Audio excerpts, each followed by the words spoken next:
It all started with a very simple idea. Tell the stories of how successful middle market CEOs made it to the corner office. I'm Brant Handley, founder and managing director of Resource Options International, or ROI.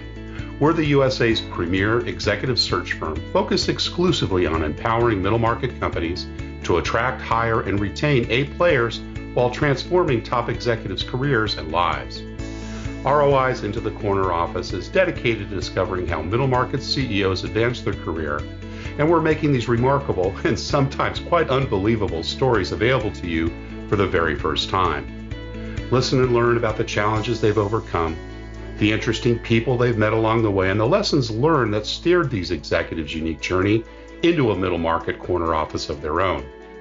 I know you enjoy these CEO stories as much as I've enjoyed recording them, so thank you for listening today. And if you like what you've heard, rate us on iTunes or wherever you get your podcasts. I'm looking forward to you joining me on the next great middle market CEO adventure into the corner office.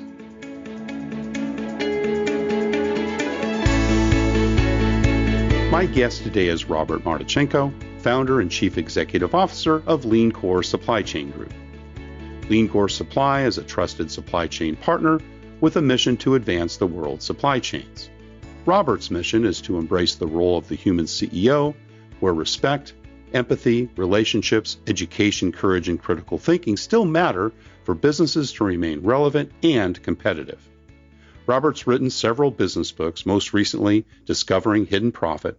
His other books include two Shingo Research Award-winning books, People, A Leader's Day-to-Day Guide to Building, Managing, and Sustaining Lean Organizations, and Building a Lean Fulfillment System.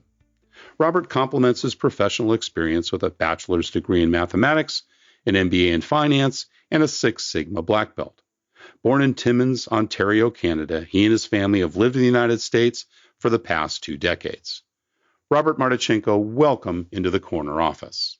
Thanks, Brant. My pleasure to be here. It's great to have you here. We spoke about a week or so ago, and I guess this is week 10 for me going into the crisis, and I think about the same for you, isn't it, Robert? Yeah, that's right. Yeah, I haven't been on an airplane for a long time, and I'm not sure what to do with myself. It feels very odd, doesn't it? But in a way, it's settling. I was talking with a friend this morning, and I said, everything's just a little bit slower, a little more molasses-like, but, I can get used to that for a while. Agreed. I am enjoying parts of it, no doubt about it. Wonderful. Well, listen, we always like to start a little bit with the early years, and you've got an international background I'm excited to hear more about. Tell me a little bit about where you grew up and what your early family life was like, Robert. Well, so I'm right now, as we're speaking, I'm actually living in Sarasota, Florida, and it's been quite a journey to get here because I was actually born and did my first 10 years in Timmins, Ontario, which is about 8 hours north of Toronto. So I'm a true northern boy, and I grew up there with my mother and father, and I'm the youngest of 3. My brother and sister, both older. I'm in my mid-50s now, and we were in Timmins. Unfortunately, my father passed away when I was 8, an accidental death, and that precipice drove us to start moving from the north down into eastern Ontario, where we eventually landed outside of the Ottawa area. Did Mom remarry at a certain point in time while you're growing up? She did, and that, she remarried, but not that didn't last very long, and so there was a little bit of disruption over the years. But certainly, so pretty much a single parent family situation then, as you grew up. Well, and in many, absolutely, and in many respects, it's very inspirational in that when my father passed away, my mom was in her early 30s and had 3 young kids, me being the youngest at 8, and she ended up going back to university, and then 3, maybe 25 years later, we watched her graduate with a PhD from the University of Toronto, so it was pretty inspiring. That's fabulous. And so was she working then in her 30s after your father passed and, supporting the children? That must have been pretty tough. Yeah, you know what? It was really tough. And even at 55, it's still a big part of my psyche and so forth. I don't know if you look into the psychology of young boys that grew up without a father. There's a whole thing there. There's a whole narrative around it, and I connect to the narrative pretty significantly. Were your older brother and sister quite a bit older? In other words, did they kind of raise you as well as part of those early days? Not really. My Yeah, close in sister's two age. years older, my Yeah, brother's 5 years older, and right. there were definitely some disruptive years. So I would say that the three of us probably took care of ourselves, Right. but everybody got educated, and my brother and sister are both professionals in their own industries. So Hmm. it's very, I think it's you could say in some respects that we're survivors. A lot of people have Yeah, had it a lot worse, but we certainly made it through some hurdles over the years. And I'm proud to say that we love each other and we're close friends, and it's all worked out for the best. that's awesome. Well, I can tell you've got a great level of admiration for your mom. What were some of the things that impressed you the most, particularly as you kind of got into your teenage years and got a little older, about maybe the things she said or kind of how she raised the family? Well, there was always a importance put on education, although I Mm. didn't always understand that as a younger person. And then also there was always books and art around, and so there was always soul, in the homes wherever we were at the particular time. And but also there was just an absolute work ethic there as Mm. well. That as a young person you would just kind of watch it and see it and understand that if you wanted to move forward and progress, then you needed to do the work. Did she stay in one profession pretty much her whole career, or did she have to kind of reinvent herself along the way as she grew up, her three No, children? she stayed. When my father died, she went and got her teacher's degree and then became Mm. a teacher. And then her PhD was in curriculum development. And when she retired, she was working for the Toronto Board of Education in the Nice. city. Yeah, hence the emphasis on education. That now makes sense. Right. Any other folks or people, uncles, aunts, coaches, teachers that provided a level of inspiration for you, Robert, early on?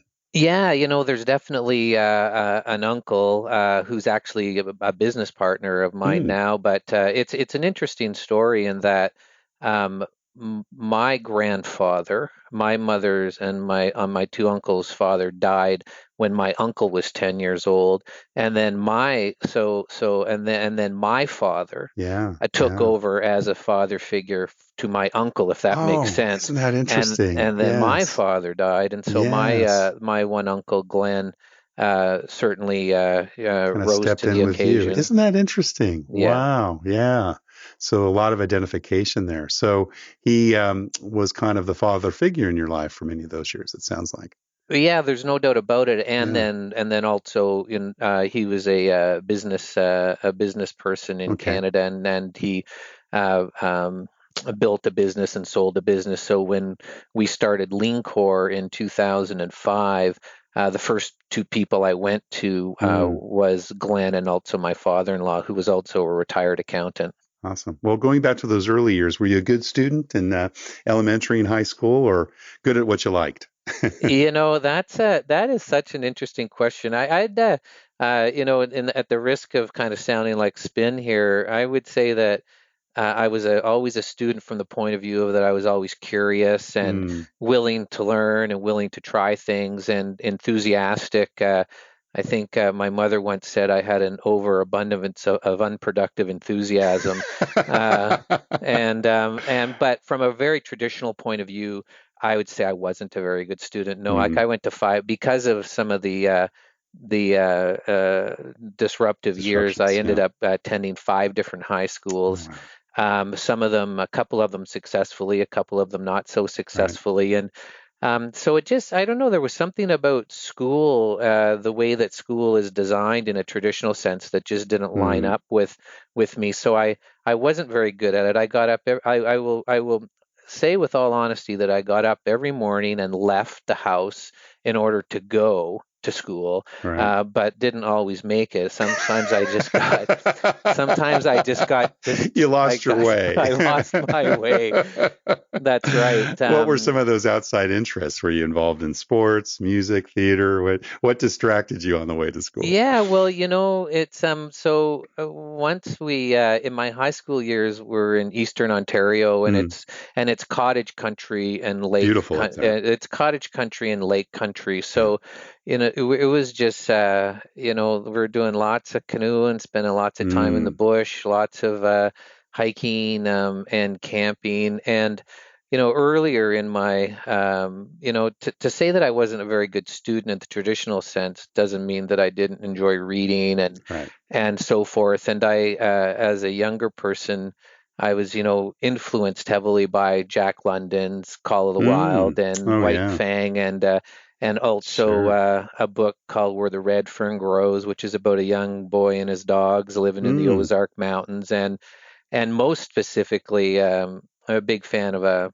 poet, Canadian British poet Robert Service, and the poem "The Cremation of Sam McGee," which is all about mm, the Klondike Gold Rush and being a prospector. And so, wow. as a young guy, I Love had the this outdoors. romantic Yeah. image of just living Mm, in the mountains off grid and in the being a wild. Yeah. prospector. So Yeah. yeah. Cool.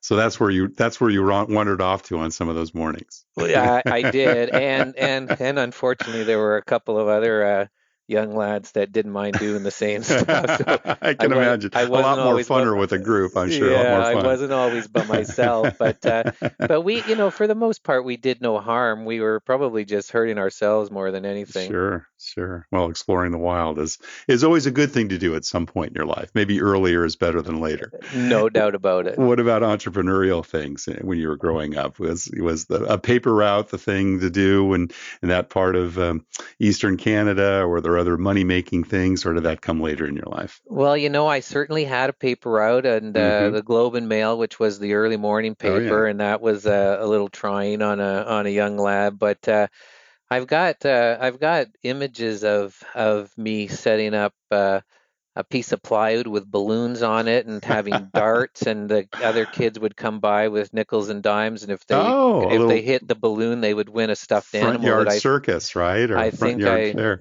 they would win my sister's stuffed animals, which didn't please her very much. I love it. And I remember once in high school, Saga, which was a very popular Canadian band at the time, was Hmm. playing in Ottawa, and without my mother knowing, I put 50 concert tickets on her credit Oh card, my and then gosh. and then got a yellow bus arranged, and I sold transportation and And tickets. tickets. Oh, So that's great. you know, That's it's great. a it's a Did you funny. pay her back her seed money?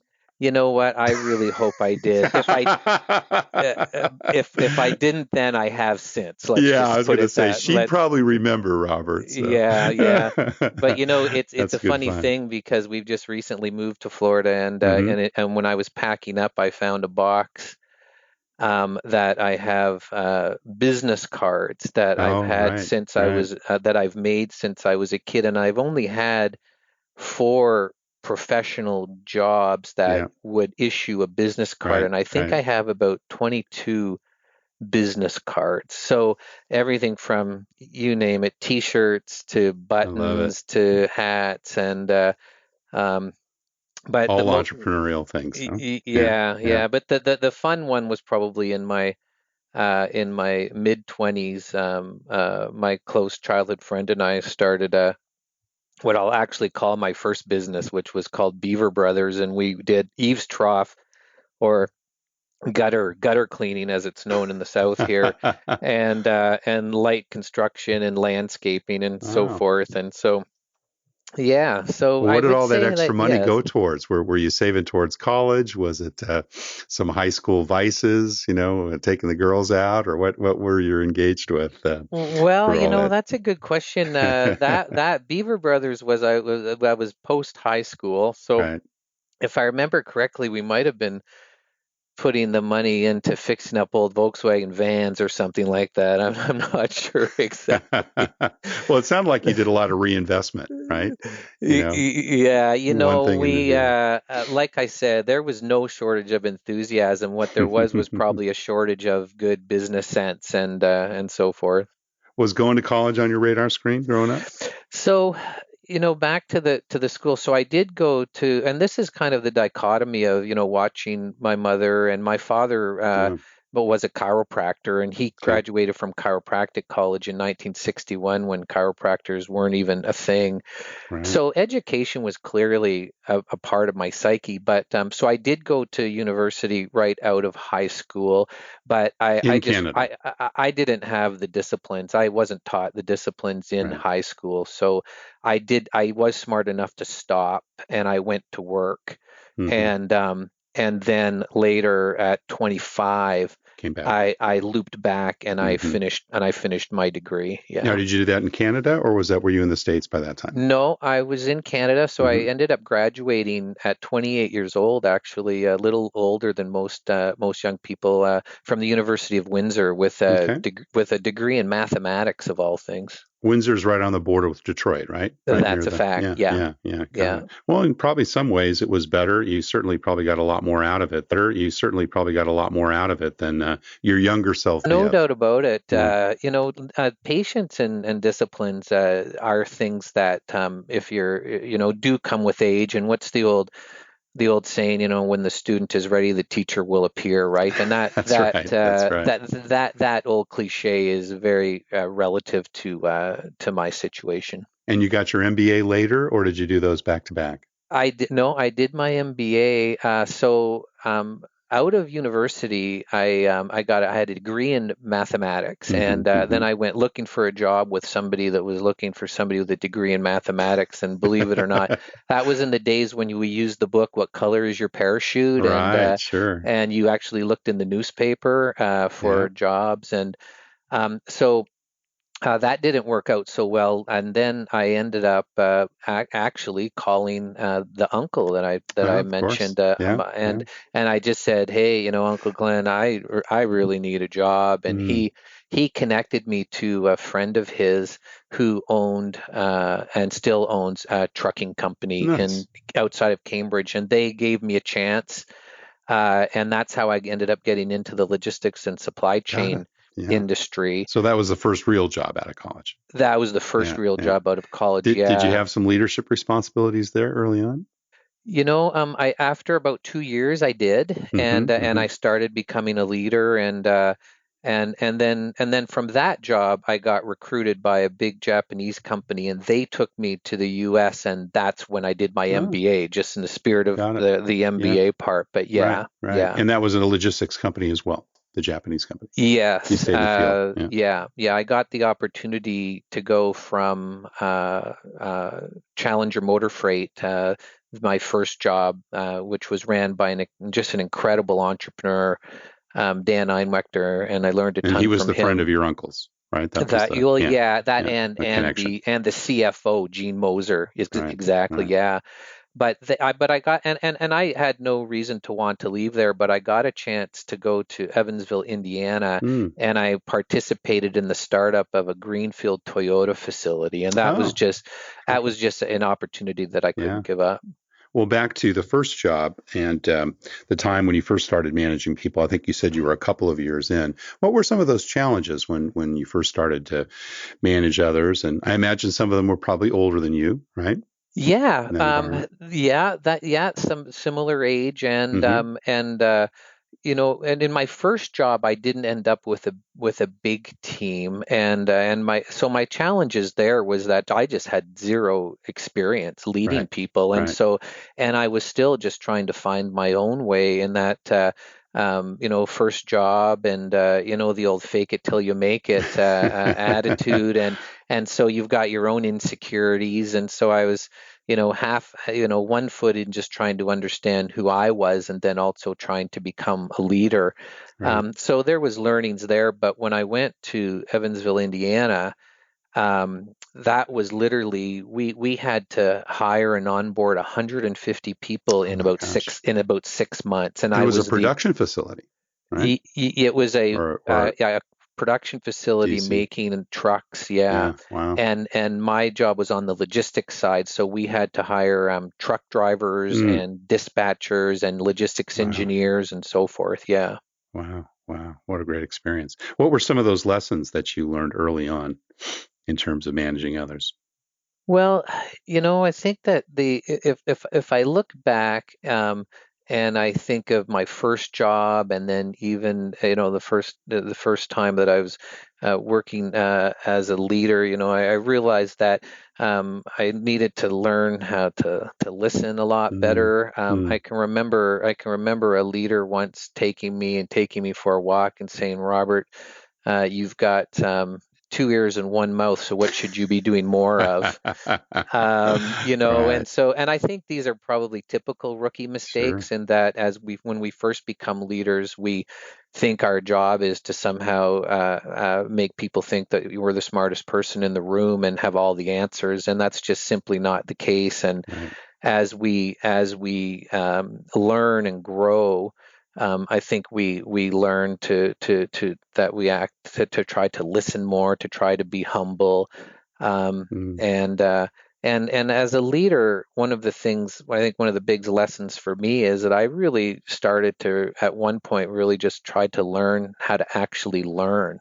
Like mm, hmm. I wanted to I became a student of leadership as opposed to just thinking, oh, I'm the leader, so Right. I'm the boss, and that's when I started early on really devouring, reading books Mm. and so forth, and really taking leadership seriously as well. Who have been some of your favorite authors of business books and, business learning books? Well, that's a great question. And I hate to say this because my leadership style I don't think is the same as Jack Welch's, but he was pumping out books there 25 years ago for a He long was. time. And Yeah. and Yeah. sometimes I would read books to learn, what I want to emulate, and sometimes I would read books to decide what behaviors I don't want. Um, but there's, the books that we've all read, Stephen Covey's book Hmm. on Seven Hmm. Habits, Yep. and there's lots of books on operational excellence and lean thinking and leadership of building lean cultures and Hmm. so Hmm. forth. Um, so it wouldn't be, I don't know that I have like one or two that I carry Favorites. around in my Yeah. briefcase all the time. I just random oddly enough, the books that I recommend to my own leaders, one of my favorites is a book called 13 Days, written by Mm. Robert F. Kennedy. Oh, It's his version of what happened during the Cuban military or the Cuban Missile Crisis, right. and Right. Yeah. and I think it's just an incredible Mm. business book, Awesome. leadership book. That's great. I'll go look that up. We all have had mentors in our career, and you've mentioned a couple of them, good people that kind of took us under their wings and brought us along. But there's also been tormentors in our past, and we don't need to name those. But I was wondering if there was behavior that you noticed, things that you saw in the workplace that you said, "Boy, that's a really good lesson of how not to develop people or not to behave." Any of those memories, Robert? Yeah, no doubt about it. And if you think about it, it's interesting. One of the questions that you can often hear in an interviewing process or something is, like what are the best bosses you've had, and what are Right. the worst bosses you've had, and at the risk of just trying to be sound politically correct, I think that now in hindsight, I really always just took the approach that every boss there's something you can learn from all Mm, bosses, and yeah. there's things in all respects. So I don't know that I could say that I ever had a boss that was all good or a boss that was all bad. So once again, I would always try to learn things, go, wow, I really like that, and I think I want that in my behaviors, or oh, I don't want that. Yeah. Yeah. I spent a good piece of my early career in and around the automotive industry, and at the Right. time there was a whole bunch of behaviors in the automotive industry that I don't know that I would want to emulate as a leader. Mm. Um, but at the same time, the things that I did learn, like the best leaders that I work with, I think I learned to be kind and respectful, and Mm. I learned to ask good questions. I learned from the best leaders, not to sit behind a desk, that, it's about getting out on the ice, and, that leadership is full Right. contact and you have to play the game as full contact. Um, Probably learned along the way, to be hard on process and easy on people, Mm. because it's the processes that really drive That's good. what the customers feel. And I think I also learned to be passionate about our industry. Like the bosses that I enjoyed working with the most, were actually passionate about our topic. They were passionate Right. about the work we were doing, and that goes a long way. Well, I want to talk a little bit about LeanCor. Now, you established this company over 15 years ago, and you've been working on a number of things there, including replacing yourself. And we'll get to that in a minute, because I know you've been focusing on books and speaking and have got a very strong management team. But just give us a little bit of the career path. You had the trucking job, you did the Greenfield automotive plant. What led you to founding LeanCor, and what was kind of the career steps coming up to the point of you deciding to go out on your own? So I came to the U.S. In 1998, Mm. and then was working for a Japanese company who supported Toyota. They were part of Toyota's Supply chain. group of supply chain, Hmm. right? Hmm. Yeah. And I worked in that world for 7 years and worked with some amazing people and Mm. just learned so much, and had incredible corporate support. And I was put into roles that I probably wasn't even ready for, and When just you're allowed. exposed to lean, I'm sure, and Kaizen and Oh, total absolutely. quality approach. Yeah. Yeah, no, the lessons in operational excellence. So Yeah. it was an education like no other Imagine. education. Yeah. And you know what? I just decided that I was, I always had it brewing that someday I would like to try something entrepreneurial. And it was just the strangest thing. So it would have been the fall of 2004. Hmm. Hmm. And I don't know if you remember that fall, but there was an incredible tsunami in That's right. around Indonesia Indonesia, and and Thailand. that Yes. Uh-huh. and the coverage of that was just plastered, and it impacted my wife and I a Mm. lot. And we were, in that, we couldn't do much either than, give to the Red Cross and so Right. forth. But Right. but I had this that event gave me just this overwhelming sensation that life is short, Yes. and Mm. and and chaotic and fragile at the same time. And that so over that Christmas, the 2 week period, I actually had some vacation. I just framed up a bit of a business Mm. plan, Wow. and I went into work, not planning to do anything on January 3rd of 2005. And I went into work and I opened up my laptop and I looked around and I just said, I'm not supposed to be here anymore. And Wow. I got up and resigned, and I went home, and my wife tells the story that she was coming out of the neighborhood and it's about 11 o'clock in the morning, and I pulled up and we Sees met your the car. two Yeah. cars, and she said, "What are you doing home?" And I said, I said I quit my She job. had no idea. It was not premeditated at all. That she knew maybe a few months later after I got some things in place or whatever, but no, she didn't know it was going to happen Wow. that fast. And Wow. our two little girls were 3 and 6 at the Oh time, my and gosh. so Big yeah. risk. Yeah. So it was, and then so then I really finished the business plan for real, and then Mm. and went and sent it to my father-in-law, and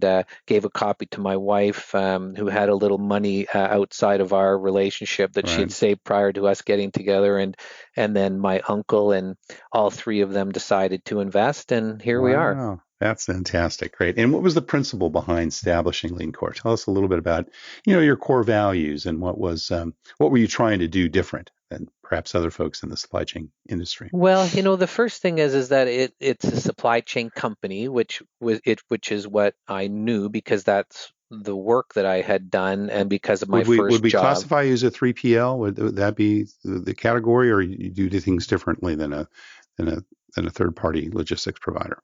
Well, we have three divisions, Okay. and so we've got training and education, Right. and we have consulting, and we have 3PL operations, Okay. managed That's part of it. transportation. So that piece would be 3PL, but the Right. training and education would be Oh, exactly what it is, and the yeah. consulting is more traditional consulting. So we have three value streams, if you will, and they're very strategic in that the premise of the company, why we thought that it would be able to survive in a sea of big, healthy, good Mm. competitors, is that to build a culture of operational excellence, you have to do three things. You have to train and develop people. You Right. have to fix underperforming processes, and you Yep. have to operate and sustain.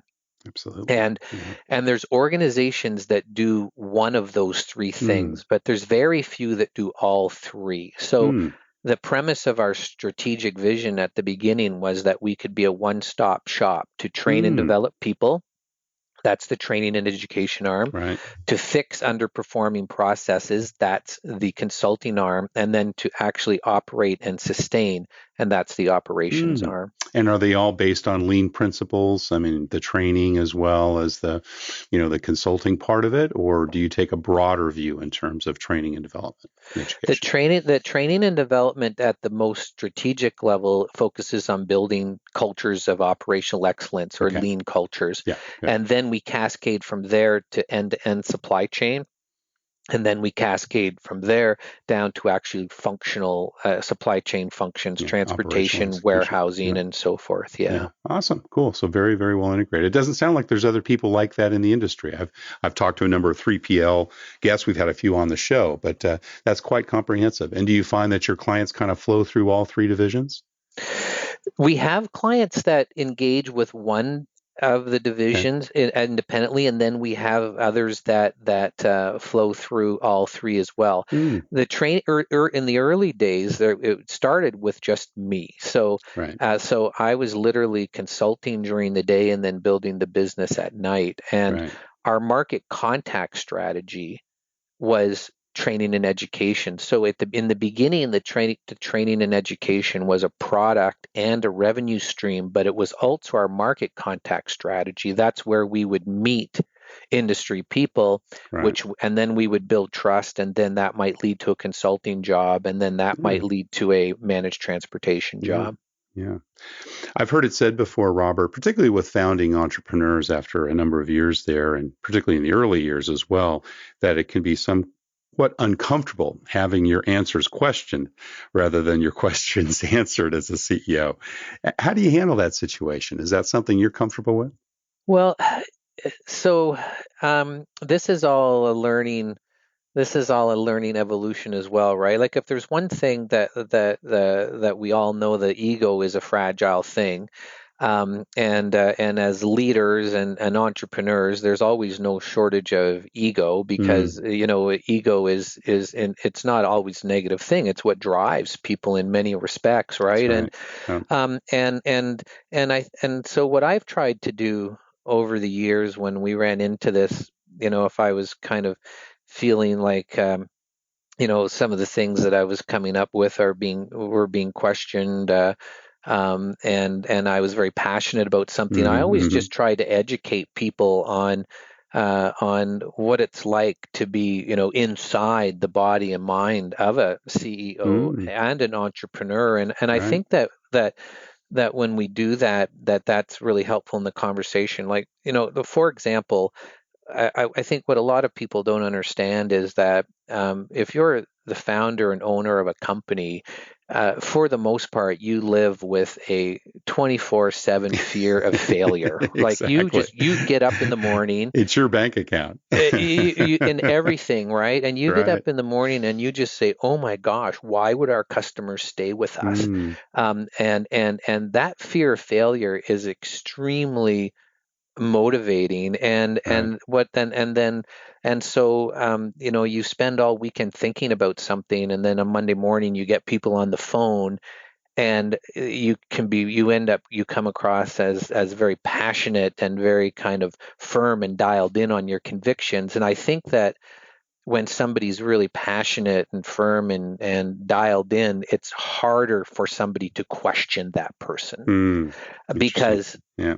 because there's just so much there's already so much force behind it, right? So Right. Right. so I've tried over, the years to, if I know I'm being very passionate, and if I know I'm really selling hard on something, and then there's just silence, which could be misconstrued as affirmation, then I try my best just to ask somebody, look at Mm, where am I all wrong here? right. Right. Where did I come off the rails here? Because Humility has to kick in. Yeah. humility is a very failure is a very humbling thing. Yes, And indeed. every single, I'm 54, every single time that I all of a sudden thought that I was a little smarter than I really am, life just came and knocked me at the knees. So and I get that now. I really, Right. I Right. honestly do. But at the same time, passion is a very powerful thing, and so what we have to do as leaders and part of leadership team is to try to mitigate the unintended consequences of passion and drive, Yeah. and I think we've tried to do that at LeanCor. Yeah, awesome. The CEO, particularly a founder, really is responsible for building out the company culture. How do you do that? And particularly after 15 years, you've obviously have a strong management team. We talked about that a couple of days ago, but you still really are at its heart and soul the company's culture. And how do you communicate that? How do you ensure it gets maintained? How do you build on that? Well, culture is everything, right? It's not Mm. something. What's the old saying that culture eats strategy for breakfast, That's right. and in fact, and in the last year or so, prior to all this COVID crisis situation, on the personal side of my life, I've been focusing on the concept of making work meaningful, and where is work going to go in the next 10 years with the advent of automation and artificial intelligence and robotics and machine learning and so forth. And that research all leads to culture. Hmm. Now, Hmm. and when we talk about culture, what I'm talking about is just what are the behaviors, Right. what is the vibe and behaviors of the organization, and at LeanCor we were very lucky in that, one, we're a young company, 15 years old, we're 110 people, so Mm. that's a manageable size, Right. and but but we're very lucky in that when we started the company, I said, like, we're going to be a lean company or I'm going to die Mm. trying. And as you know, self-evident, I'm not dead yet. So and when I say a lean company, what I mean by that is a lean organization is one that believes in continuous improvement. They Right. believe in making problems visible, and they believe in solving those problems at the root cause in order to deliver the highest value to the customer at the lowest possible total cost to the business. And we have valued that belief from day one. And then in addition to that, our value system starts with respect, Hmm. Hmm. and we live it, and we believe it. And so the culture, we've been able to build a culture because we started with the vision of the culture from the very beginning, and we never came off it. Right. Even when we were at our lowest points, we didn't come off it. And even more importantly, when we were at our highest Mm. points, we didn't come off it. We didn't come off it either. But the interesting thing about culture that I'm realizing now, 15 years into this and pushing mid 50s, is, someday when, this journey flattens out for me, I'm going to realize that the most rewarding part of building LeanCor was, in fact, building a Mm. culture, Mm. and building the culture. Yeah. So the culture aspect it is not only the most important thing the Mm, leader should do. I would argue that it's the most rewarding thing a leader can do as well. certainly one that will lead to longevity, in getting that right. No doubt about it. Yeah. What do you look for when you're making bets on the people you invest in and hire, Robert? So that's a great question, Brant, because hiring and I know it's your profession as Mm, well, and so you really understand this work as well. And when I think back, I think that probably the most costly mistakes made when building a business is hiring the wrong people. yeah. And that's not a criticism of the people that I may think that were the wrong people for me, because they could have very well been the right people, but I didn't Just weren't manage right them for you. properly. Yeah. Yeah, Yeah. exactly. One, and the second biggest one is keeping them on when you know they shouldn't be there. Second most Yeah, costly. acting fast. But you know what? There's something when, like, back to that fear of failure. When you're an entrepreneur and you have an intense fear of failure, you tend to act faster than if you're in a Right. big Yeah. organization where Yeah. bureaucracy and that Right. can Right. Get in but the way. Yeah. but so I've learned the hard way on a few occasions building LeanCor, and I'll jump on my own sword and say that they were mistakes I made as opposed to been the best fit. But Right. what I've learned and what I really try to do is manage this juxtaposition. And the juxtaposition is the ability to look for somebody that I'm going to have good chemistry with, Right. but at the same time not hire in my own image, Mm. because I need people that have whose strengths are my So true. weaknesses Yeah. That's and right. whose weaknesses are my strengths. But at the Mm. same time, the chemistry has to be there. Like, you have to want to work with Right. you have to want to enjoy working with them. Right. Right. But at the same time, you can't hire in your own image. So I think that's the big lesson Mm-hmm. for me. Mm-hmm. And then there's the more obvious things, which is, um, will they connect to our value proposition of really working hard and teamwork and being accountable and believing in respect. Right. So there's the more tactical. Are they just going to fit in to the culture? Right. But Right. then there's the what will they bring to the team, and is the chemistry going to be Yeah. good? Yeah. Well, listen, time has just flown by. I'm just taking a look at our clock here, but we always have one last question we ask all our CEO guests.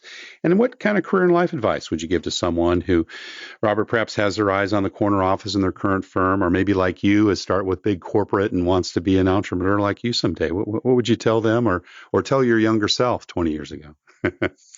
Oh my gosh, that last part of that's I'd have to think about that for a bit. But if we look at the question from the point of view of what would I say to somebody that's thinking of, Mm, starting their own business, and I would on the caution side, I would say it's not what you think. When people say it's 24/7, you think you know what that means, but you don't. right, You right. don't, Every because weekend. and it's not just that you're working every weekend. It's just that no matter what you're doing, even when you're sleeping, Yeah. it's the business is there, And you better enjoy and it's it. and it's not a roller coaster. I've people say it's like a roller coaster ride, and I say absolutely not. Right. Roller coaster ride is planned. You can see Right. what's going to happen. It's designed. You It's know where the designed bumps to are. get off safe.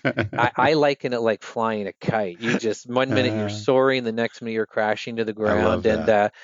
um, but at the same time, I would say that it's completely amazing. Like, if you can take a run at building a business or being the CEO in an industry that you're passionate about, where you really like the topic, Right. then it can be really, really amazing. And so my advice would be, go for it. And there's another reason why I would say go for it. And this is something that I think is a little bit misunderstood in the entrepreneurial world, in Mm. that a lot of people, when I tell them the lean core story, they say, "Oh, that day you left your job, man, that was so risky." And when I look back now, I realize it wasn't risky at all. The absolute worst thing that could have happened is I would have spent a year trying, Right. and it wouldn't have worked. I would have lost a bit of money, and I would have went and got a job. Yeah, that's right. Now, 15 years later, with 110 families and Right. customers, Yeah. now it feels like there's risk. That's where the risk is. Yeah. So I would just, I would say that the lesson learned is it's not that risky to give it a shot. And and I'm sure if you're at the point where you're thinking of giving it a shot, that means you have a good, strong resume. It means you're a hard worker. It means you're smart.